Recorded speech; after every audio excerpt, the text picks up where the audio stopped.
shoot. You are rolling. So we're here at Blog World, about to do the keynote, and Mike Shinoda from Linkin Park. Awesome that you're here. I think it's going to be a thrill for everybody. So I wanted to just ask you, like, how important has it been for you to share parts of yourself, both through the music and through all the other things that you're doing, your artwork, all the product merchandise and that kind of stuff? I mean, right. Well, I mean, for us, we've always been very involved since day one with pretty much every aspect of our thing that we call Linkin Park. And I remember back when we first got started touring, we had, essentially the internet had just kind of blown up. Yeah. It was like our first record was about to come out. We were about to have our first single, which was One Step Closer, out. And when we did shows in LA, we put out a mailing list. And the mailing list at that point was literally a mailing list. Like, most of the people didn't even have email yet because they didn't really go on the internet yet. Right. As we got closer to the album's release and start touring, we did have emails, and we did realize, oh my gosh, people are hearing about our music on the internet, and for the first time, we knew that we had fans in Finland. We knew that we had fans in just as far away as LA to Florida. So when we were playing our first show in Florida, we knew that 100 kids were going to show up for us. And we went to the show early. We met most of them there. We hung out with them for a bit. And for us, that was the start of kind of just the way we do things now, just on a bigger scale. And now you've got you've got a great community online. You've got the network. You've got, fans who create their own sites. You've got this ability. We were just talking about this earlier. Of fans like taking the music and making their own videos and putting them on YouTube. I mean, yeah, how do you feel about that? You saw a video for the Fort Minor song Kenji, and you thought it was I thought it was real. I thought it was a real video, but that was right? a fan video, and that's how do you feel about that as an artist? I love it. That speaks to the quality of videos that people can make at home now. That an amateur can make a video that is just as good as the stuff these labels are spending hundreds of thousands of dollars on, and there's no reason why there should be any difference. If the video is good, then it's good.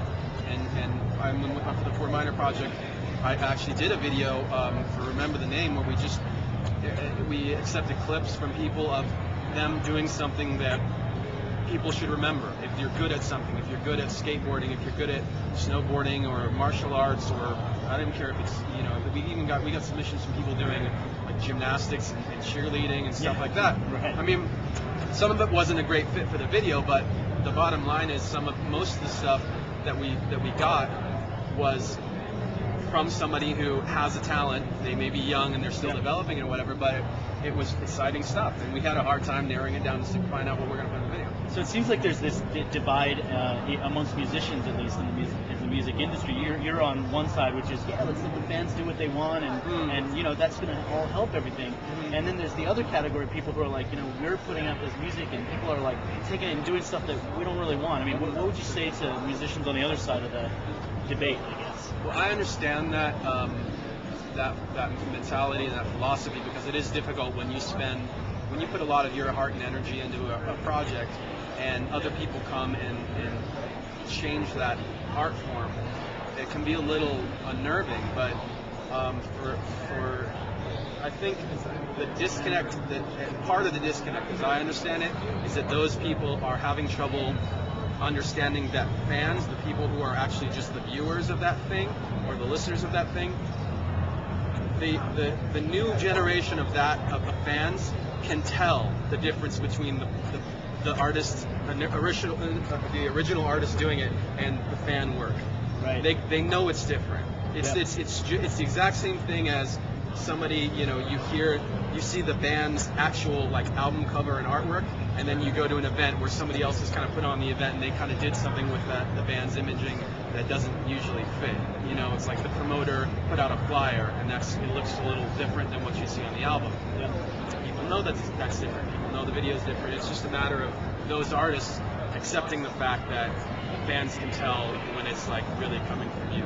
Yeah, so my last question is, it kind of relates to you having your solo project and also being a member of the band, and whether that's been a tough thing for you to kind of branch out on your own and still have the group identity versus the individual identity?